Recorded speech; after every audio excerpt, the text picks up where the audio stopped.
Hi friends, ಕಳೆದ ಬಾರಿ 2023ನಲ್ಲಿ R C B play ಆಫ್ಗೆ ಬಂದಿರಲಿಲ್ಲ.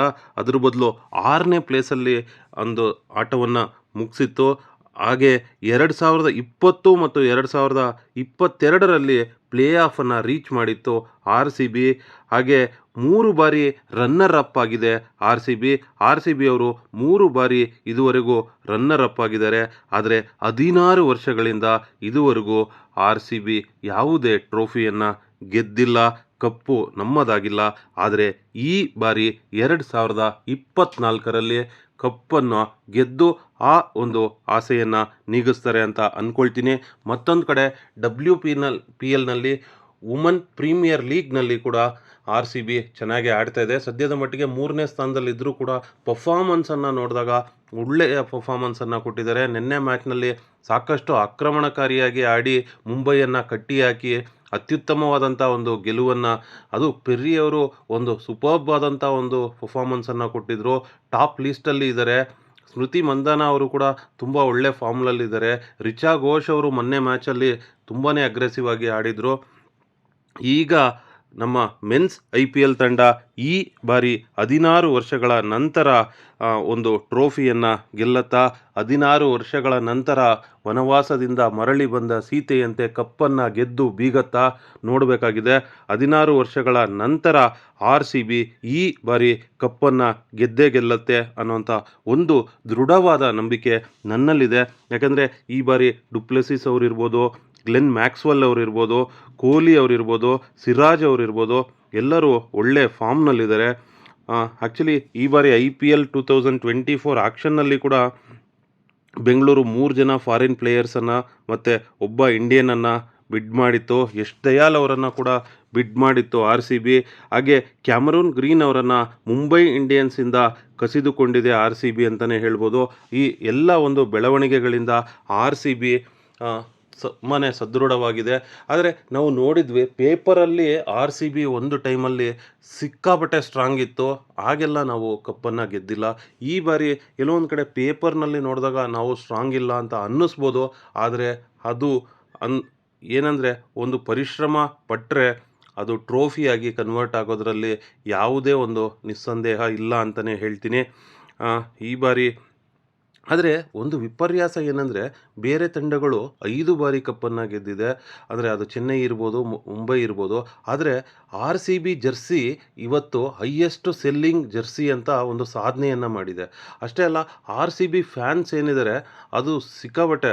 ಒಂದು ಆರ್ ಸಿ ಬಿ ಮ್ಯಾಚ್ ನಡೆಯುವಾಗ ಆರ್ ಸಿ ಬಿ ಅನ್ನೋ ಕೂಗೇನಿದೆಯಲ್ಲ, ಅದು ಬೇರೆ ಯಾವ ತಂಡಕ್ಕೂ ಸಿಗೋದಿಲ್ಲ ಅಂತ ಅಂದ್ಕೊಳ್ತೀನಿ. 5 ಬಾರಿ ಕಪ್ಪನ್ನು ಗೆದ್ದ ಮುಂಬೈ ಇಂಡಿಯನ್ಸ್ ಇರ್ಬೋದು, ಹಾಗೆ 5 ಬಾರಿ ಕಪ್ಪನ್ನು ಗೆದ್ದಂಥ CSK ಇರ್ಬೋದು, ಇದೆಲ್ಲದಕ್ಕಿಂತ ಕೂಡ ಆರ್ ಸಿ ಬಿಗೆ ಸಾಕಷ್ಟು ಫ್ಯಾನ್ ಬೇಸ್ ಇದೆ. ಅದಕ್ಕೆ ಮುಖ್ಯ ಕಾರಣ ವಿರಾಟ್ ಕೊಹ್ಲಿ ಅವರು ಅಂತಂದರೆ ತಪ್ಪಾಗೋದಿಲ್ಲ. ನಮಗೆ ಗೊತ್ತು ವಿರಾಟ್ ಕೊಹ್ಲಿ ಅವರ ಫಾಲೋವರ್ಸ್ ಸಂಖ್ಯೆ ಎಷ್ಟಿದೆ ಅಂತ. ಯಾಕಂದರೆ ಇವತ್ತು ಇಡೀ ಭಾರತದಲ್ಲಿ ಅತಿ ಹೆಚ್ಚು ಫಾಲೋವರ್ಸನ್ನು ಹೊಂದಿರುವಂಥ ಒಬ್ಬ ಇನ್ಸ್ಟಾಗ್ರಾಮರ್ ಅಂದರೆ ಅದು ವಿರಾಟ್ ಕೊಹ್ಲಿ ಅವರೇ. ವಿಶ್ವದ ಮಟ್ಟದಲ್ಲಿ ಕೂಡ ಅವರು ಟಾಪ್ 10ನಲ್ಲಿ ಇದ್ದಾರೆ. ಹಾಗಾಗಿ ಅವರ ಒಂದು ಫಾಲೋವರ್ಸ್ ಅಧಿಕ. ಹಾಗಾಗಿ ಆರ್ ಸಿ ಬಿಗೂ ಕೂಡ ಸಪೋರ್ಟ್ ಜಾಸ್ತಿ ಅಂತ ಹೇಳ್ಬೋದು. ಆದರೆ ಆ ಸಪೋರ್ಟನ್ನು ಕಪ್ ಗೆಲ್ಲುವ ಮೂಲಕ ಮತ್ತಷ್ಟು ಹೆಚ್ಚಿಸ್ತಾರ ವಿರಾಟ್ ಕೊಹ್ಲಿ ಅವರು ಅನ್ನೋದನ್ನು ಮತ್ತಷ್ಟು ಕಾದು ನೋಡಬೇಕಾಗಿದೆ. ಹಾಗೆ ನಾನು ನಿನ್ನೆ ರವಿಚಂದ್ರನ್ ಅಶ್ವಿನ್ ಅವರ ಒಂದು ವಿಡಿಯೋವನ್ನು ನೋಡ್ತಾ ಇದ್ದೆ. ರವಿಚಂದ್ರನ್ ಅಶ್ವಿನ್ ಅವರು ಆ್ಯಕ್ಚುಲಿ ಅಂದರೆ ಕಳೆದ ಒಂದು ಟೆಸ್ಟ್ ಪಂದ್ಯದಲ್ಲಿ ಅವರು ಪಂದ್ಯದ ನಡುವೆನೇ ಹೊರಗಡೆ ಹೋಗಿದ್ದರು. ಅಂದರೆ ಒಂದು 5 ಗಂಟೆ ಸುಮಾರಿನಲ್ಲಿ ಅವರಿಗೆ ಒಂದು ನ್ಯೂಸ್ ಬರುತ್ತೆ, ಅವರ ತಾಯಿಗೆ ಹುಷಾರಿಲ್ಲ, ಅವರು ತುಂಬ ಸೀರಿಯಸ್ ಆಗಿದ್ದಾರೆ ಅಂತ. ಆಗ ರವಿಚಂದ್ರನ್ ಅಶ್ವಿನ್ ಅವರು ಹೋಗಬೇಕು ಅಂತ ಅಂದ್ಕೊಳ್ತಾರೆ. ಆಗ ನಮ್ಮ ಕ್ಯಾಪ್ಟನ್ ರೋಹಿತ್ ಶರ್ಮಾ ಅವರು ಏನಿದ್ದಾರೆ, ಅವರು ರವಿಚಂದ್ರನ್ ಅಶ್ವಿನ್ ಅವರ ಒಂದು ರೂಮ್ಗೇ ಬಂದು ಹೇಳ್ತಾರೆ, ಹೋಗು, ನಾನು ನಿನಗೆ ಚಾರ್ಟರ್ಡ್ ಫ್ಲೈಟನ್ನು ಅರೇಂಜ್ ಮಾಡಿಕೊಡ್ತೀನಿ ಅಂತ. ಅಂದರೆ ಒಬ್ಬ ನಾಯಕನಾಗಿ ಪ್ಲೇಯರನ್ನು ರಿಲೀಸ್ ಮಾಡೋದಿದೆಯಲ್ಲ ಅದು ಕಾಮನ್, ತುಂಬ ಜನ ಮಾಡ್ತಾರೆ. ಅಂದರೆ ಗೆಲುವನ್ನು ಕೂಡ ಲಕ್ಷಿಸದೆ, ಯಾಕಂದರೆ ರವಿಚಂದ್ರನ್ ಅಶ್ವಿನ್ ಅವರು ಒಬ್ಬ ಸ್ಪೆಷಲಿಸ್ಟ್ ಬೌಲರ್. ಅವರು ಇಲ್ಲದೇ ಇದ್ದರೆ ಒಬ್ಬ ಬೌಲರ್ನ ಕೊರತೆ ಉಂಟಾಗತ್ತೆ, ಆಗ ಸೋಲುವಂಥ ಚಾನ್ಸಸ್ ಇರುತ್ತೆ. ಆದರೂ ಕೂಡ ಅದನ್ನು ಲೆಕ್ಕಿಸದೆ ಅಶ್ವಿನ್ ಅವರನ್ನು ಹೋಗು ಅಂತ ರಿಲೀಸ್ ಮಾಡಿದ್ದು ಒಂದು ಕಡೆ ಆದರೆ, ತಾನೇ ನಿಂತು ಚಾರ್ಟೆಡ್ ಫ್ಲೈಟನ್ನು ಅರೇಂಜ್ ಮಾಡಿ ಕೊಡೋದಿದೆಯಲ್ಲ, ಅಷ್ಟೇ ಅಲ್ಲ ಅಲ್ಲಿನ ಮ್ಯಾನೇಜರ್ಗೆ ಮತ್ತು ಅವರ ಸ್ನೇಹಿತರಿಗೂ ಕೂಡ ಹೇಳ್ತಾರೆ, ಇಲ್ಲ ನೀವು ಕೂಡ ಫ್ಲೈಟಲ್ಲಿ ರವಿಚಂದ್ರನ್ ಅಶ್ವಿನ್ ಅವರ ಜೊತೆಯಲ್ಲಿ ಹೋಗಿ ಅವರಿಗೆ ಏನು ಬೇಕೋ ಆ ಸಹಾಯವನ್ನು ಮಾಡಿ ಅಂತ ತಾನೇ ಮುಂದೆ ನಿಂತು ಅವರಿಗೆ ಹೆಲ್ಪ್ ಮಾಡ್ತಾರೆ. ಅಲ್ಲಿ ರೋಹಿತ್ ಶರ್ಮಾ ಅವರ ನಿಜವಾದ ಒಂದು ಹೃದಯವಂತಿಕೆಯನ್ನು ಮೆರೀತಾರೆ. ಅಲ್ಲಿ ರೋಹಿತ್ ಶರ್ಮಾ ಅವರು ನಿಜವಾದ ರಿಯಲ್ ಕ್ಯಾಪ್ಟನ್ ಆಗಿ ಕಾಣಿಸ್ಕೊಳ್ತಾರೆ. ನಾವು ನೋಡಿದ್ದೀವಿ ಈ ಹಿಂದೆ ಕೊಹ್ಲಿ ಅವರ ಜೊತೆನಲ್ಲೂ ಕೂಡ ರೋಹಿತ್ ಶರ್ಮಾ ಅವರು, ಅಂದರೆ ಅವರು ನಾಯಕರಾಗಿದ್ದಾಗ ಕೊಹ್ಲಿ ಅವರ ಬಗ್ಗೆ ಒಂದು ಪರ್ಫಾರ್ಮೆನ್ಸ್ ಬಗ್ಗೆ ಒಬ್ಬ ಪತ್ರಕರ್ತ ಕೇಳ್ತಾರೆ. ಕೊಹ್ಲಿ ಅವರು ಇತ್ತೀಚೆಗೆ ಒಂದು ಫಾರ್ಮ್ ಕಳ್ಕೊಂಡಿದ್ದಾರೆ ಅಂತ ಅನಿಸತ್ತೆ, ಸೊ ಅದ್ರ ಬಗ್ಗೆ ನಿಮ್ಮ ಅನಿಸಿಕೆ ಏನಂತ. ಅದಕ್ಕೆ ರೋಹಿತ್ ಶರ್ಮಾ ಎದ್ದು ನಿಂತು ಉತ್ತರ ಕೊಡ್ತಾರೆ. ಸೊ ಯಾವ ಮನುಷ್ಯ ಇವತ್ತು ಇಷ್ಟು ಸೆಂಚುರಿಗಳನ್ನು ಬಾರಿಸಿದ್ದಾರೆ, ಯಾರು ಇಡೀ ವಿಶ್ವದ ಉದ್ದಕ್ಕೂ ಇಷ್ಟೊಂದು ರೆಕಾರ್ಡ್ಗಳನ್ನು ಇಟ್ಕೊಂಡಿದ್ದಾರೆ, ಅವರಿಗೆ ನೀವು ಕ್ರಿಕೆಟ್ ಹೇಳ್ಕೊಡ್ತಾ ಇದ್ದೀರಾ ಅಂತ ಗರಂ ಆಗ್ತಾರೆ ರೋಹಿತ್ ಶರ್ಮಾ ಅವರು. ಅದೇ ರೀತಿ ನಾವು ವಿರಾಟ್ ಕೊಹ್ಲಿ ಅವರನ್ನು ಕೂಡ ನೋಡಿದ್ವಿ. ರೋಹಿತ್ ಶರ್ಮಾ ಅವರು ಫಾರ್ಮ್ನಲ್ಲಿ ಇಲ್ಲದೆ ಇರೋವಾಗ ಅಥವಾ ಬೇರೆ ರೀತಿಯಲ್ಲಿ ರೋಹಿತ್ ಶರ್ಮಾ ಅವರ ಬಗ್ಗೆ ಒಂದು ಪ್ರಶ್ನೆಯನ್ನು ಕೇಳಿದಾಗ ಕೊಹ್ಲಿ ಅವರು ಕೂಡ ಅದೇ ರೀತಿಯಂಥ ಉತ್ತರವನ್ನು, are you trying to teach cricket for Rohit Sharma hitman ಅನ್ನುವಂಥ ಒಂದು ಜವಾಬನ್ನು ಕೊಹ್ಲಿ ಅವರು ಕೂಡ ಕೊಟ್ಟಿರ್ತಾರೆ. ಸೊ ಇದೆಲ್ಲವನ್ನು ನೋಡಿದಾಗ ಖುಷಿಯಾಗತ್ತೆ.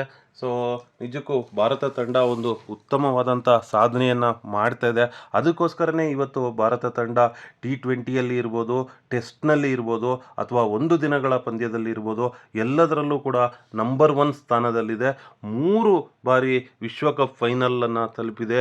ಅಂದರೆ ಅದು T20 ವರ್ಲ್ಡ್ ಕಪ್ ಇರ್ಬೋದು, ಅಥವಾ ವರ್ಲ್ಡ್ ಟೆಸ್ಟ್ ಚಾಂಪಿಯನ್ಶಿಪ್ ಇರ್ಬೋದು, ಒಂದು ದಿನದ ಪಂದ್ಯ ಇರ್ಬೋದು, ಎಲ್ಲ ಕಡೆ ಒಂದು ಉತ್ತಮವಾದಂಥ ಪರ್ಫಾರ್ಮೆನ್ಸನ್ನು ಮಾಡ್ತಾ ಇದೆ ಭಾರತ ಅಂತಲೇ ಹೇಳ್ಬೋದು. Thank you friends, thanks for watching our channel. Thank you very much. ನಿಮ್ಮ ಸಪೋರ್ಟ್ ಹೀಗೆ ಮುಂದುವರಿತಾ ಇರಲಿ.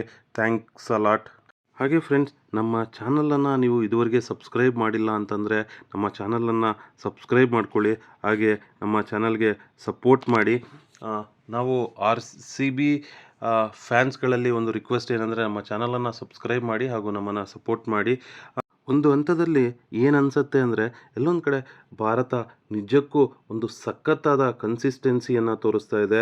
ಹಾಗಾಗಿ ಈ ಬಾರಿ IPLನಲ್ಲೂ ಕೂಡ ಆ ಒಂದು ಕನ್ಸಿಸ್ಟೆನ್ಸಿ ಭಾರತೀಯ ಬ್ಯಾಟ್ಸ್ಮನ್ಗಳು ಮತ್ತು ಭಾರತೀಯ ಬೌಲರ್ಗಳ ಒಂದು ಝಳಕ್ ತೋರಿಸ್ತಾರೆ ಅಂತ ಅಂದ್ಕೊಳ್ತೀನಿ. ಈ ಬಾರಿ IPLನಲ್ಲಿ ಇಂಡಿಯನ್ ಪ್ಲೇಯರ್ಸ್ ತುಂಬಾ ಪರಾಕ್ರಮವನ್ನು ಮೆರೀತಾರೆ ಅಂತ ಅಂದ್ಕೊಂಡಿದ್ದೀನಿ. ಯಾಕಂದರೆ ಆ ರೀತಿ ಫಾರ್ಮ್ನಲ್ಲಿದ್ದಾರೆ. ಸೊ ನಾವು ನೋಡಿದ್ದೀವಿ, ಟೆಸ್ಟ್ ವರ್ಲ್ಡ್ ಚಾಂಪಿಯನ್ಶಿಪ್ನ ಫೈನಲ್ಗೆ ತಲುಪಿದ್ರು, ಒಂದು ದಿನದ ಪಂದ್ಯದಲ್ಲಿ ಫೈನಲ್ಗೆ ತಲುಪಿದ್ರು.